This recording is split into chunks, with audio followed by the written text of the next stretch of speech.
Greetings, Baldwin biking fans. Well, I'm just going through some old footage on a cold end of November morning. It's blowing snow out there. The roads are all covered in ice. Definitely not biking weather anymore. Bike's all put away nice and cozy. So I thought, what could I put together for you, at least to kind of keep us going while we wait through this winter. And I thought, why don't we go through my my life story of bikes. So I've only been riding 6 or 7 years now, and I've gone through quite a few bikes already, but this is kind of how it progressed for me. So when it all started, I was in a cleaning supply store in Collingwood, and they were selling these e-bikes, and I kept looking at them, and they even let me ride one around the lot, and it was like, whoa, this thing just feels really cool. I just zipping along here. So bit the bullet, and I got my first e-bike. And this thing was really cool. I used to bomb around town on it. It would only go about 35 kilometers an hour, but it was a really cool bike. And I used to take it on trips all over the place. It had a little storage. I just felt really cool riding down the road with it. Even though it didn't go that fast, I would take it way out into the country, and I would go like around huge whole concession blocks and things like that. The charge was fine so long as I didn't have any hills that were too big.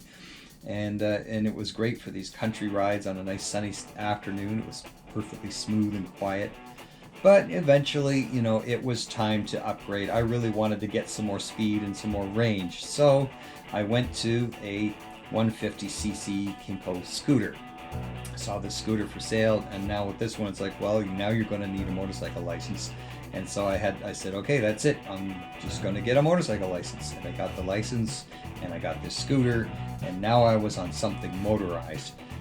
So that was quite an experience getting used to that. So I took this scooter out, and now I could, kind of try to keep up with traffic, although traffic was still passing me all the time. This thing would only do maybe 80 or 90 kilometers an hour tops.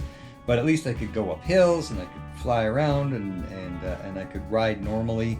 And I was also getting used to my new bike and my motorcycle license, and starting my motorcycle career, I guess you could call it. But when I got tired of trying to have traffic pass me, I researched, and I found the Forza here. And the Honda Forza was a really highly recommended bike. It was an awesome bike. It looked cool. Now I'm gonna have no trouble keeping up with traffic on this thing, and so it was very easy to ride. I could go longer distances. I could go like here on the ferry up to Manitoulin, and I wasn't like the rough and tumble bikers you see there, but at least I was much more mobile, and I was the one passing traffic for a change. So that was kind of nice. Now I had some mobility. I had some speed. The only downside to this bike is once you got out on the highways in my area, and I do a lot of country highways, the wind picks up, and if it's a windy day and you got a strong crosswind, this bike, which was only all of 400 pounds, it was a real struggle to keep it on the road while the strong winds were crosswinding. So went to something heavier. So then I found the biggest, baddest scooter out there, and that was the BMW C650 GT. The 650cc engine, and the engineering was fabulous. I love this bike. Lots of cargo capacity, lots of power, and it handled on the highways in the wind with no trouble whatsoever. It just loved the highway. I took it on huge long trips all the way out to the East Coast and places like that. It was great on long trips. It was great on camping trips. I love the bike, and I really wish I could have got a new one. It's too bad they stopped making them in Canada, or stopped bringing them up here. But I did a lot of traveling with this bike, and I almost regret selling it and moving on. But I thought, it's time to go to a motorcycle. So I did some research and thought, what's a good all-round motorcycle for what I'm doing? So I ended up with the Africa Twin. The Africa Twin, the whole idea behind getting that was I wanted something that would expand my horizons more out in the country, and now I can explore some back roads and not be so worried about traveling, getting on the gravel and getting into the back country. I thought it was going to open up some whole new ideas with me, and it did.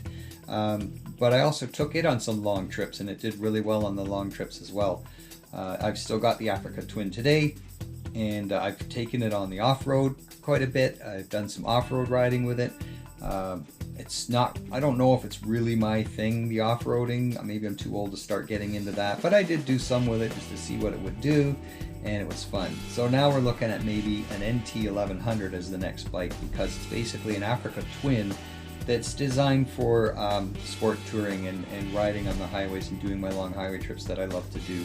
At the same time, it's still fully capable of handling some gravel and off-road, so I think I'm going to be okay with that. But I think that may be the way to go. So thanks for listening, and yeah, that was sort of my so far how I've come along with my bikes, and we'll just have to see where it goes from here. So hang on to that sub. Don't worry, there's going to be more trips coming. We've got some great stuff coming up next season. I'm already starting to plan it. So I'd be happy to see you then, okay? Have a good one.